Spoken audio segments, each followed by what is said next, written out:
Good morning प्यारे बच्चों।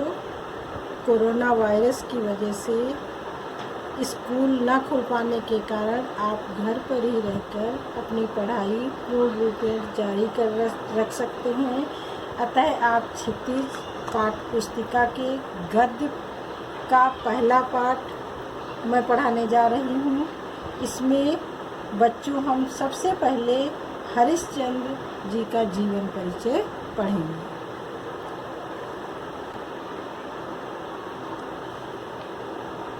तो ये रहा हरिश्चंद्र जी का जीवन परिचय। भारतेंद्र हरिश्चंद्र का जन्म 1850 ईस्वी में काशी के एक प्रतिष्ठित धनी परिवार में हुआ था। इनका जो जन्म था 1850 ईस्वी काशी में धनी परिवार में हुआ था। इनके पिता श्री गोपाल चंद्र भी हिंदी के एक अच्छे कवि थे। भारतेंद्र जी के बाल्यकाल में ही उनके पिता का अकस्मात निधन हो गया और वे उस अपार संपत्ति के एकमात्र उत्तराधिकारी रह गए। उन्होंने अपनी जो संपत्ति थी लोक सेवा और साहित्य सेवा के कार्यों में लगा दी। जितनी भी संपत्ति थी उनकी, उन्होंने उसको लोक सेवा और साहित्य सेवा में लगा दिया। उनके द्वारा स्थापित किया हुआ हाई स्कूल बनारस में अब हरिश्चंद्र कॉलेज के नाम से चल रहा है। वे जन्म से ही कुशाग्र बुद्धि और प्रतिभाशाली थे। कविता करने का शौक भी उन्हें बचपन से ही था। 16 वर्ष की आयु होने पर उन्होंने ग्रंथ रचना आरंभ कर दी। लगभग 35 वर्ष की अल्प आयु में ही उनका देहावसान हो गया। उनकी 35 वर्ष की अल्प आयु में मृत्यु।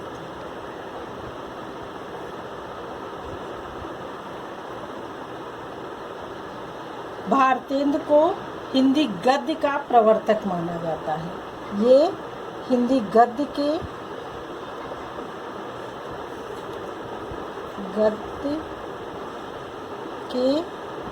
जनक हैं।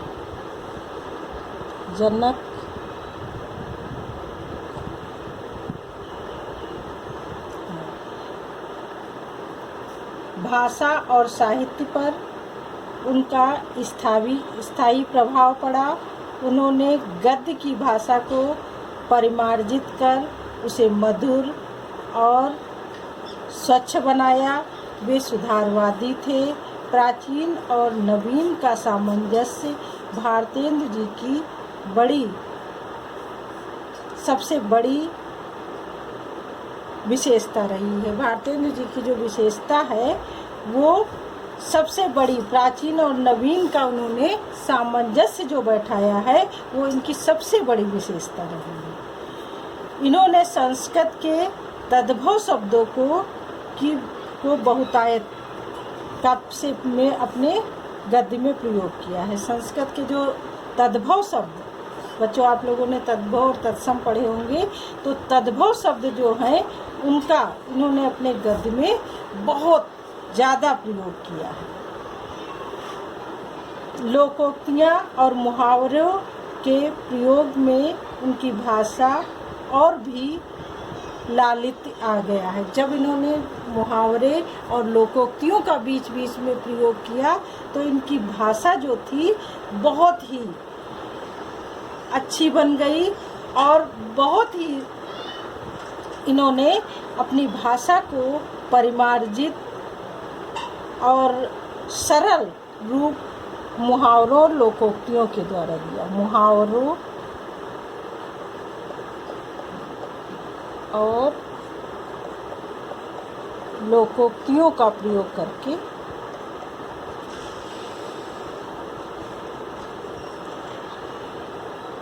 किया है। और स्थान स्थान पर रोचकता बढ़ाने के लिए हास्य और व्यंग्य के भी प्रयोग किए हैं। हमारा गद्य नीरस न बने, हमको पाठ में रोचकता बनी रहे, तो इसके लिए उन्होंने हंसी मजाक और व्यंग्य का भी सहारा लिया है। हास्य और व्यंग्य का सहारा लिया।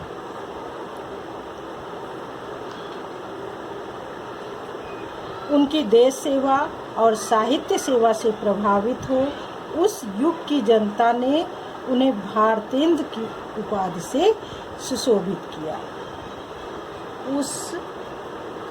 उनको भारतेंदु की उपाधि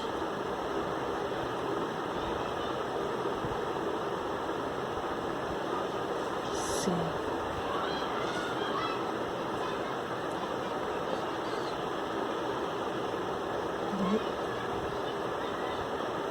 किया। इन्होंने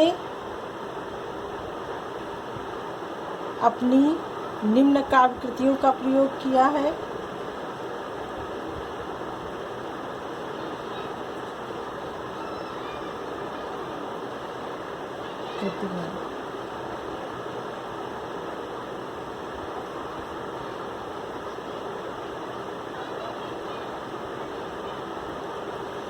इन्होंने कवि वचन सुधा हरिश्चंद्र मैगजीन का संपादन किया। भारतेंदु ने कुल मिलाकर 175 ग्रंथ लिखे हैं, जिसमें बहुत से केवल अनुवाद ही हैं।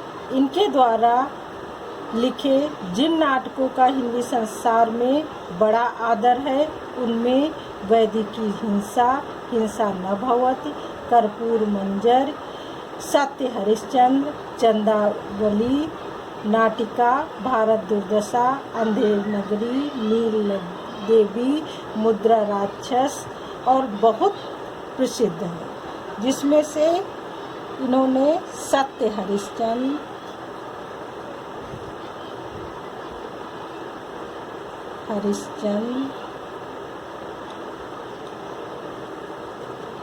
नील देवी,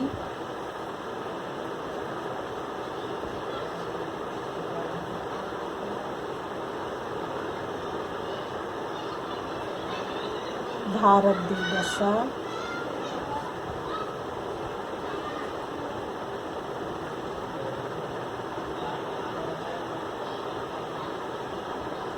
वैदिकी हिंसा न भवति,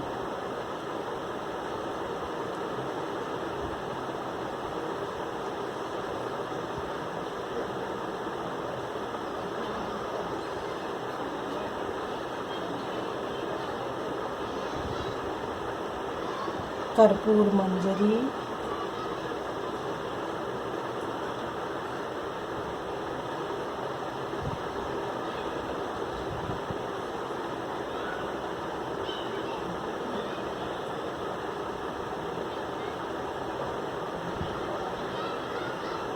इत्यादि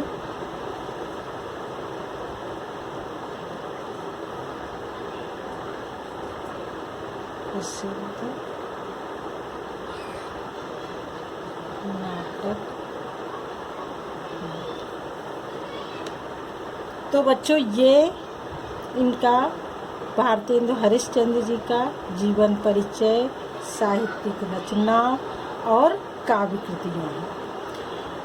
तो ये आपका बोर्ड में 4 नंबर का जीवन परिचय आएगा गद्य से, और 4 नंबर का आएगा काव्य।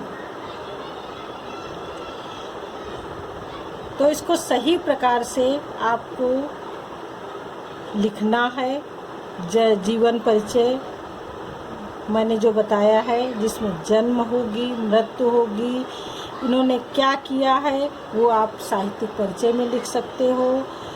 इनकी कौन सी काव्य कृतियाँ हैं ये आप साहित्यिक परिचय में लिखोगे। जीवन परिचय जब आएगा तो सिर्फ आप जन्म, मृत्यु, इन्होंने हिंदी साहित्य में क्या किया है, कौन कौन से रचनाएं की हैं, ये इतना हिंदी जीवन परिचय में आप लिखोगे। तो बच्चों, आज हमने आपको भारतेंदु हरिश्चंद्र जी का जीवन परिचय, साहित्यिक परिचय और काव्य कृतियाँ पढ़ाई। तो आपको इसको लिखना है, याद करना है और अच्छी तरीके से तैयारी में जुट जाना है। अभी से जब आप थोड़ा थोड़ा सा ही पढ़ोगे तभी आपको अच्छी तरीके से समझ में आएगा और अच्छी तरीके से इसको ग्रहण करोगे। और अभी से अगर पढ़ाई में मन लगाकर पढ़ाई करने लग जाओगे तो कोई भी आपको हिंदी में भी 100 में से 100 लाने में कोई भी रोक नहीं सकता।